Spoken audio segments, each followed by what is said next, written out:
قطر تخسر امام السنغال تاني خساره ليها في كاس العالم على التوالي. اللي انا مستغربه في لعيبه قطر ومدرب قطر ليه هم دايما بيبقوا رد الفعل مش الفعل.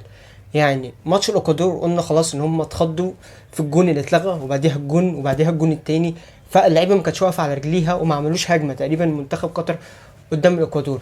طب الماتش ده يعني الدنيا متكافئه شويه، ان انت محتاج الفوز، السنغال محتاج الفوز، انت كان الفوز يقدر مثلا يديك مثلا شويه امل، والسنغال برضو محتاجه الفوز، انتوا الاثنين محتاجين الفوز. انت ليه كنت مستني ان السنغال تعمل حاجه عشان تبقى انت رد الفعل؟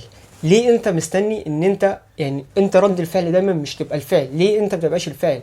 ليه الدنيا انت يعني ليه متراجع اكتر من اللزوم؟ ليه مش عايز تهاجم زيك زي السنغال؟ انت مثلا بعد الجون الاول، خلينا مثلا قبل الجون الاول، انت متراجع اكتر من اللزوم وما بتهاجمش تقريبا، السنغال هي اللي بتهاجم. ليه؟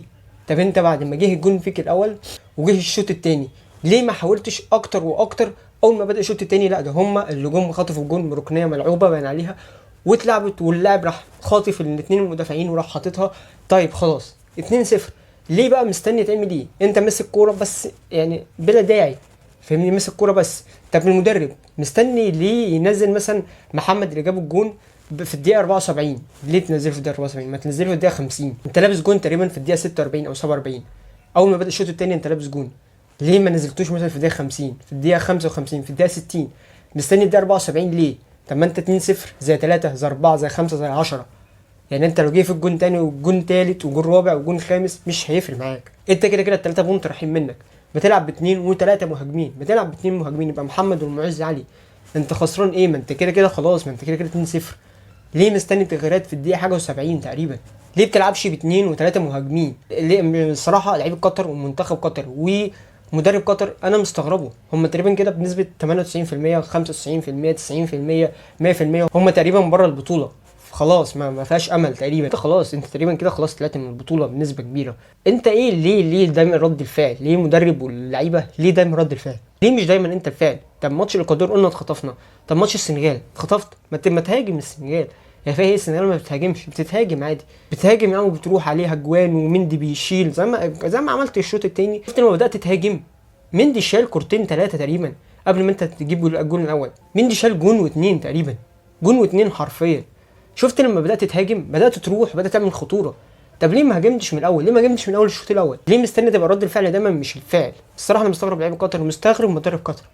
خطا فرد الجون الاول بس عادي يا عم، جه في الجون، انت ليه مش مهاجم من قبليها؟ ليه الدنيا بالنسبه لك تمشيه لعب؟ يعني انت الهجمه الوحيده تقريبا اللي قطر في الشوط الاول بتاعت اكرم عفيفي اللي كان مستني منها ضربه جزاء. يا عم انت والجون، ليه حطيت جسمك قدام المدافع؟ انت والجون ليه حطيت جسمك قدام كوليبالي عشان تاخد ضربه جزاء؟ يا عم انت والجون انتشها بشمالك يا عم، انت بتلعب بالاثنين كويس يا اكرم، حطها بشمالك يا عم خلاص، انت والجون، انت مستني ايه؟ ليه تحط جسمك قدام المدافع عشان يشيلك وتستنى ضربه جزاء تتحسب او ما تتحسبش؟ دي الهجمه الوحيده.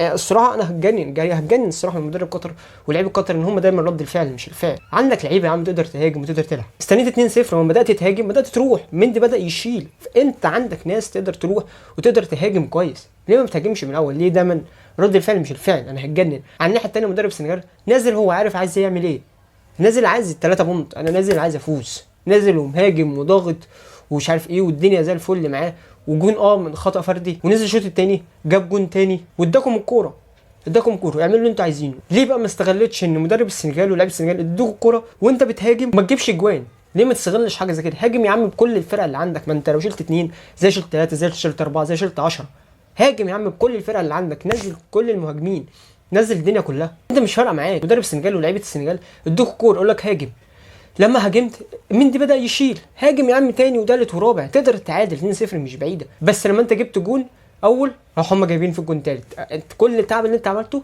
ما عملتش اي حاجه، ما استفدتش اي حاجه. الصراحه المدرب انا اشوف ان هو يشيل الماتش ده زي ما شال ماتش الاكوادور، برضه يشيل الماتش ده. انت شال 2 زي شال 3 زي شال 4 مش فارقه معاك، هاجم يا عم، انت خسران ايه؟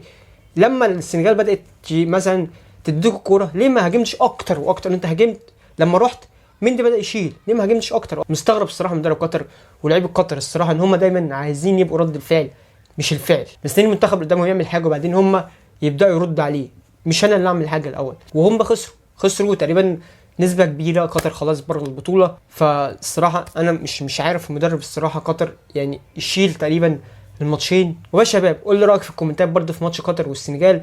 ويا شباب يكون خلصنا الفيديو بتاع النهارده، ما تنساش لو عملت اشتراك انزل اعمل اشتراك وفعل زر الجرس عشان يوصلك كل جديد. سلام.